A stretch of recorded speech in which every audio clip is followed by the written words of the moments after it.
السلام علیکم. ہمارے چینل بیا اور مالا پر خوش آمدید. اگر آپ ہمارے اس چینل پر پہلی دفعہ آئے ہیں یا آپ نے ابھی تک سبسکرائب نہیں کیا تو بیا اور مالا کو سبسکرائب کرنا اور بیل آئیکن پریس کرنا ہرگز نہ بھولیں. اور زمان احمد کی اولادوں میں بیلا سب سے چھوٹی، ہونہار اور بچپن سے ہی بے انتہا ذہین تھی. روشن بڑی بڑی آنکھیں، کشادہ پیشانی. جب بیلا پیدا ہوئی تھی تو خاندان بھر میں مشہور ہو گئی تھی کہ زمان احمد کے یہاں تو آسمان سے پری اتری ہے. بیلا سے بڑے اس کے 3 بہن بھائی اور بھی تھے. سب سے بڑے اظہر بھائی، پھر طاہرہ آپا، پھر اشر بھائی. اظہر بھائی کی کچھ عرصہ قبل ہی چچا زاد عذرا سے شادی ہوئی تھی. اولاد کے معاملے میں زمان احمد بہت خوش قسمت ثابت ہوئے تھے. اللہ نے انہیں بہت نیک، فرمانبردار اور اطاعت شعار اولاد سے نوازا تھا. آج کے دور میں بھی ان کے بیٹے انتہائی شریف مانے جاتے تھے. بھلے بہت اعلیٰ ڈگریاں نہیں لے سکے تھے، مگر اپنے حالات اور استطاعت کے مطابق اتنا پڑھ لکھ گئے تھے کہ رزق حلال کمانے جوگے ہو گئے تھے. ان کا تعلق ایک سفید پوش گھرانے سے تھا. کچھ تو گھر کا ماحول اور ماں باپ کی تربیت، کچھ بیلا بچپن سے ہی بے انتہا اصول پسند اور سادہ مزاج لڑکی تھی. اس کی بہت زیادہ دوستیاں نہ تھیں، بہت زیادہ میل ملاپ نہ تھا. کام گو اور سنجیدہ مزاج سی بیلا جس سے بھی ملتی اس کا دل موہ لیتی. بچپن سے ہی اس کے کئی رشتے آنے لگے تھے، لیکن اسے تو پڑھنے کا جنون تھا. اور پھر اسی جنوں کے ہاتھوں وہ اسکالرشپ پر میڈیکل کالج تک پہنچ گئی. MBBS کرنے کے بعد آج کل وہ چھٹیوں پہ گھر آئی ہوئی تھی اور اس کے بالا ہی بالا اس کا رشتہ طے کر دیا گیا تھا، جس پہ اسے کوئی اعتراض بھی نہیں تھا. اعتراض تھا تو اپنے ہونے والے شوہر کی بے جا فرمائشوں پر. اس وقت بھی اس کا فون سن کے وہ شدید کوفت کے عالم میں تھی. اچھی مصیبت گلے پڑ گئی ہے. مارے غصے کے اس نے ریسیور کریڈل پہ پٹکا.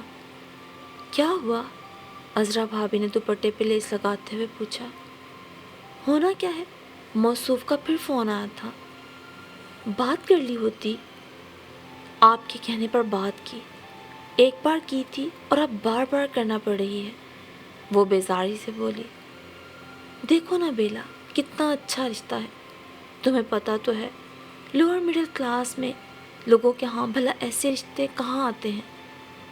یہ تو اللہ کا کرم ہے کہ اس نے اتنا اچھا بر بھیجا، ورنہ کون پوچھتا ہے.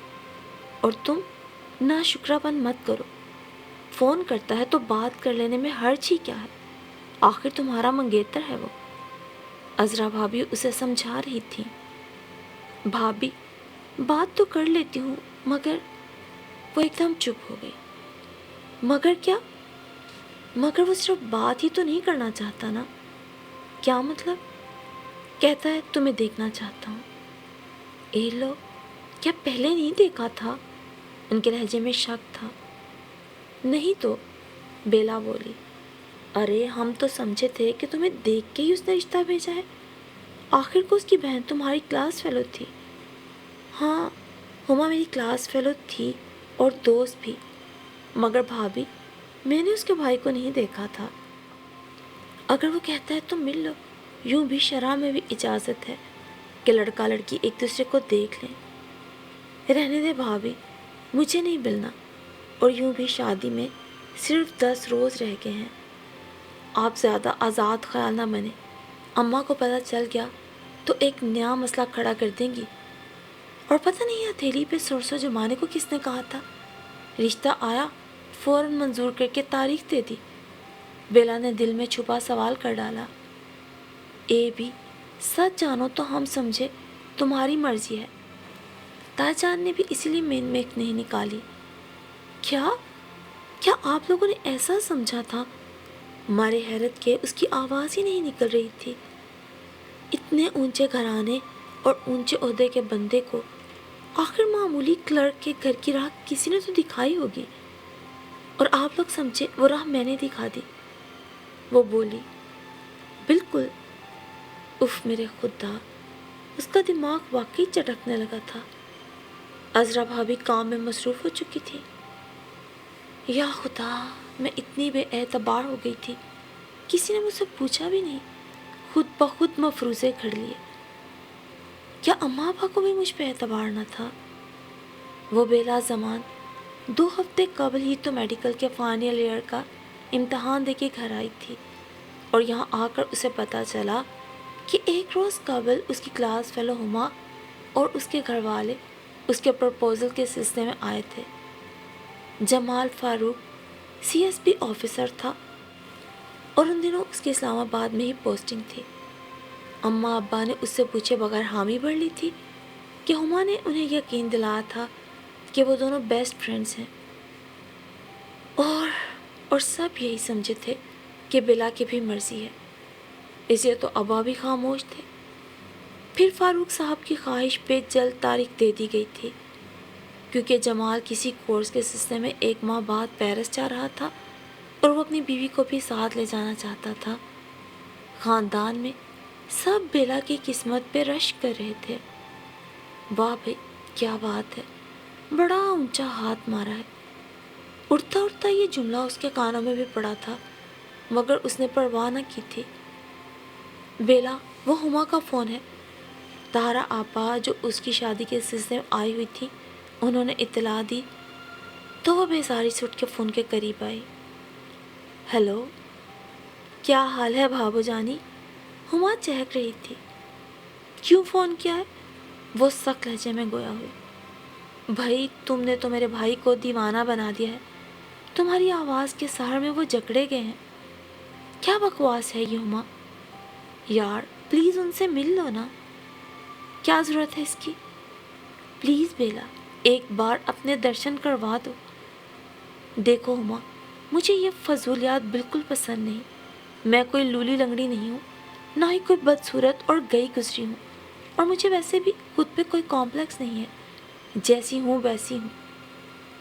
یہ سب انہیں بھی پتا ہے مائی ڈیئر، شاید تمہیں علم نہ ہو۔ بھائی چاہتے تھے کہ ان کی بیوی بہت خوبصورت ہو اور ڈاکٹر بھی ہو۔ اب ہم جب بھی کوئی لڑکی دیکھنے جاتے اور وہ ڈاکٹر ہوتی تو خوبصورت نہ ہوتی، اور خوبصورت ہوتی تو ڈاکٹر نہ ہوتی۔ اور ایک روز میں نے تمہیں غور سے دیکھا تو پتہ چلا تم تو بھائی کی پسند پر 100% پوری اترتی ہو۔ تمہیں یاد ہوگا میں نے مما اور آپی سے بھی تمہیں ملوایا تھا نا؟ یاد ہے، اس نے کہا، اور انہوں نے بھی تمہیں پسند کیا۔ بس فائنل امتحان ہوتے ہی ہم تمہارے گھر پہنچ گئے۔ اتفاق سے بھائی بھی آئے ہوئے تھے اور تمہیں اس روز گھر پہنچ جانا تھا، مگر تمہیں شاید تابندہ کے ساتھ آنا تھا۔ وہ نہ آ سکی تو تم بھی نہیں آئی، اور ہم ضد کر کے ڈیٹ لے کر ہی آئے۔ اور مزے کی بات یہ کہ دوسرے روز میں اور بھائی ہاسٹل گئے تو پتہ چلا کہ تم چند منٹ پہلے فیصل آباد روانہ ہو گئے ہو۔ پھر ہم لاری اڈے پہ بھی گئے، مگر تم لوگ نہ ملے۔ بھائی واپس چلے گئے اور اب تم کو دیکھنا چاہتے ہیں، لیکن یہ ممکن نہیں۔ یار کیا دقیانوسی باتیں کر رہی ہو؟ آخر تمہاری ان سے شادی ہو رہی ہے۔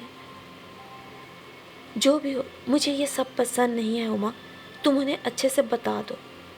میں نے تمہاری تصویر بھی دکھائی ہے جو جنا پارک میں ہم لوگوں نے کھنچوائی تھی، مگر وہ کہتے ہیں نا کہ تصویر تیری میرا دل نہ بہلا سکے گی۔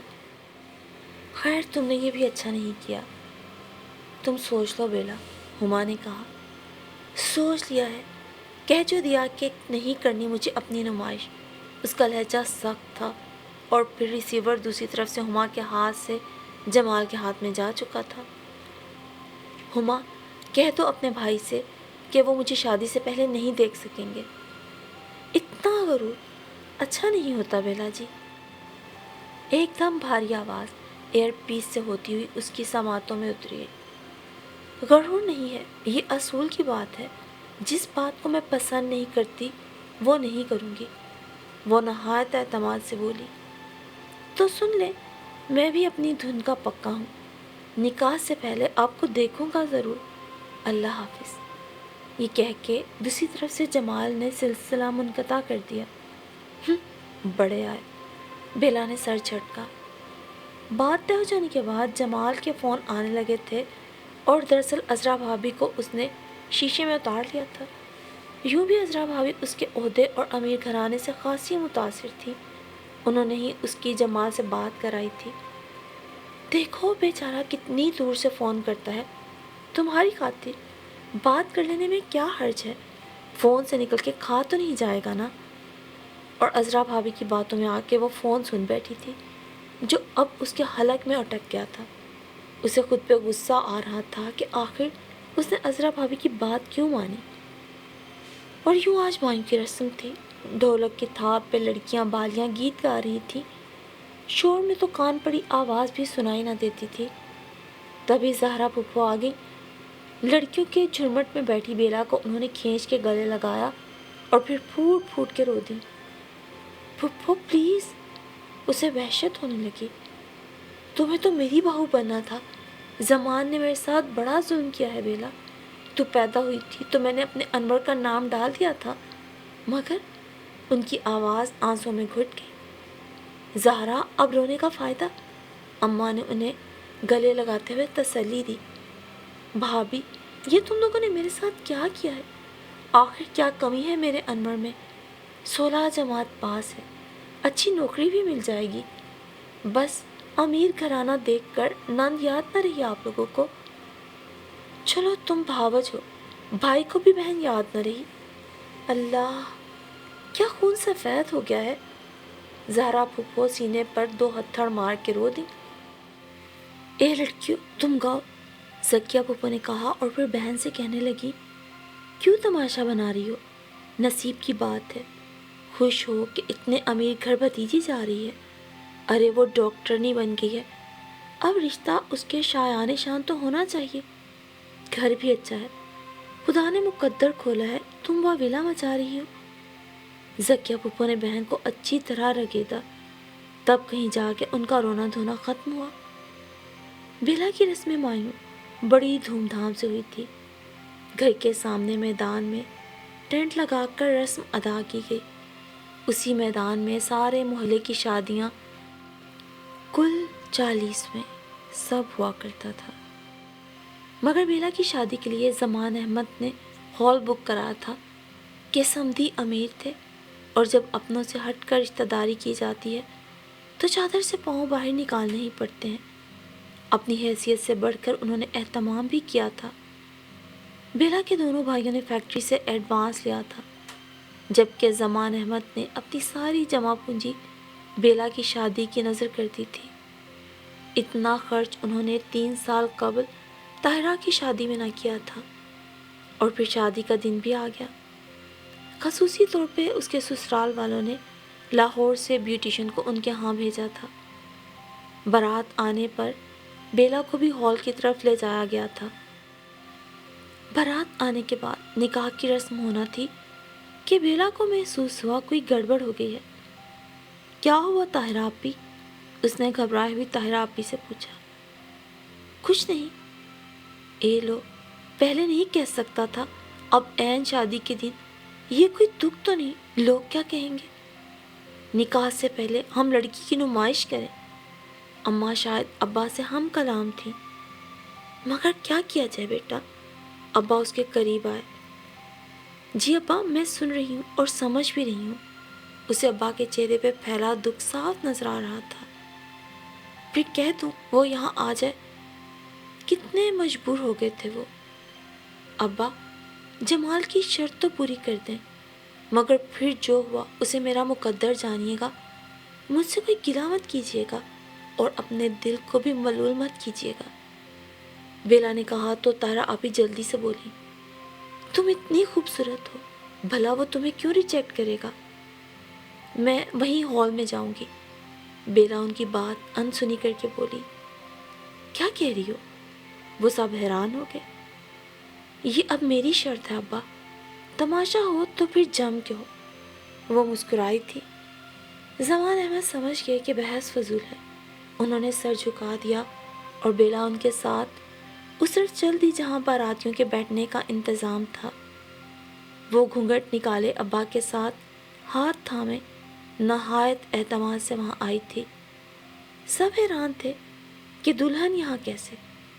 وہ جمال کے قریب جا کے رک گئی اور گھونگھٹ الٹ دیا۔ جمال فاروق کو لگا تھا جیسے چہار سو اجالا ہو گیا ہو۔ وہ ایک دم کھڑا ہو گیا۔ وہ تو اس کے تصور سے بھی زیادہ حسین تھی۔ ایک احساس جو دل کو بے کل کر گیا تھا، اسے لگا تھا وہ جل کے خاک کستر ہو گیا ہو۔ ماہر بیوٹیشن نے تو اس کے حسن کو اور بھی بھڑکا دیا تھا۔ مجھے دیکھ لیا جمال فاروق صاحب؟ وہ نہایت اعتماد سے پوچھ رہی تھی۔ جی، وہ ہکلا کے رہ گیا۔ اب کیا حکم ہے؟ وہ ابرو چڑھا کے پوچھ رہی تھی۔ نکاح پڑھایا جائے مولوی صاحب، مجھے منظور ہے، جمال نے گردن تان کر فخر سے کہا تھا۔ مگر مولوی صاحب، مجھے جمال فاروق منظور نہیں، بیلا کی آواز ابھری۔ جمال کو لگا جیسے چھت اس کے سر پہ آ گری ہو۔ ہال میں عجیب سا شور مچ گیا تھا۔ اگر میں آپ کو پسند نہ آتی تو آپ مجھے مسترد کر دیتے نا؟ تو پھر میں آپ کو مسترد کرتی ہوں۔ جہاں بزرگوں کے فیصلے کو آپ نے اہمیت نہیں دی کہ ہمارا رشتہ بزرگوں نے ہی طے کیا تھا نا، تو اب میں آپ کا فیصلہ نہیں مانوں گی۔ انکل، آپ بارات لے جا سکتے ہیں، برائے مہربانی دل برا نہ کیجیے گا، لیکن میں آپ کے بیٹے سے شادی نہیں کر سکتی، بیلا نے فاروق صاحب سے مخاطب ہو کر کہا، اور پھر رکی نہیں۔ وہ اس کمرے میں بند ہو گئی جہاں سے ابا اسے لے کر گئے تھے۔ باہر دروازہ پٹتا رہا مگر اس نے نہ کھولا۔ اس کی آنکھ سے ایک آنسو بھی نہ ٹپکا تھا۔ پتہ نہیں کیوں دل کو ایک عجیب سا اطمینان ہوا تھا۔ اور پھر ابا کی آواز آئی، بیلا بیٹا، دروازہ کھول دو، بارات جا چکی ہے۔ اس نے دروازہ کھولا تو سامنے ابا کھڑے تھے۔ وہ ان کے سینے سے لگ کر بے تحاشا رو دی۔ ابا، یہ شخص اچھا نہیں تھا، یہ ہمیشہ مجھے بلیک میل کرتا رہتا، اور ابا، ہم اس کے ہاتھ میں ایک کٹ پتلی بنے رہتے، اس کا انجام کیا ہوتا؟ پتہ ہے ابا، مجھے آپ لوگوں کو چھوڑنا پڑتا یا اس تکبر کے مارے شخص کو، اور میں نے اس کے ساتھ چلنے سے پہلے ہی اسے چھوڑ دیا۔ میری پیاری بیٹی، مجھے پسند آیا ہے تمہارا فیصلہ۔ مجھ سے جلد بازی میں غلط فیصلہ ہو گیا تھا۔ اب اگر تم مان جاؤ تو زہرا بہن کے انور کے ساتھ تمہارا نکاح پڑھوا دو۔ وہ تو کب سے اس دن کی منتظر تھی، بس ہم ہی اندھے ہو گئے۔ انہوں نے پوچھا تو بیلا نے فوراً سر جھکا دیا اور زمان احمد نے اسے پیار سے گلے لگا لیا، اور پھر اسی رات اس کا نکاح ہو گیا، مگر جمال فاروق کے ساتھ نہیں، انور خان کے ساتھ۔ اور پھر حجلہ عروسی میں انور خان اس کا ہاتھ تھامے کہہ رہا تھا، آنا یہی میرے غریب خانے میں تھا تمہیں، بھلا محل میں کیسے جا سکتی تھی؟ آپ کا دل کسی محل سے کم تو نہیں انور، اس نے شرمگی مسکراہٹ سے کہا تو انور ہنس دیا اور بولا، اگر تمہارے نصیب میں ہوا تو انشاءاللہ بڑا گھر بھی مل جائے گا۔ اور واقعی اس کا نصیب ہی تو تھا کہ جس روز وہ مکلاوے سے واپس آئی تھی تو انور نے بتایا کہ اس نے CSS کا امتحان کلیئر کر لیا ہے اور جلد ہی وہ ٹریننگ کے لیے اکیڈمی چلا جائے گا۔ آپ نے مجھے پہلے تو نہیں بتایا، بیلا کے لہجے میں شکوہ تھا۔ یار، میں نے سوچا پتہ نہیں پاس بھی ہوتا ہوں کہ نہیں، انور نے وضاحت پیش کی۔ کیوں نہیں پاس ہونا تھا؟ اتنے ذہین تو ہیں آپ۔ میرے پاس کوئی سفارش نہیں تھی نا بیلا، وہ دکھ سے بولا۔ اللہ کی سفارش بھول گئے کیا آپ؟ ہاں سچ ہے، تم بھی تو اللہ کی سفارش سے ہی ملی ہو نا۔ انور نے اس کا ہاتھ تھام کر لبوں سے لگایا تو بیلا کو لگا جیسے ڈھیر ساری روشنی اس کے وجود میں ٹھنڈک بن کے اترتی جا رہی ہو۔ سچ ہے، اللہ نے واقعی اس کا مقدر کھول دیا تھا۔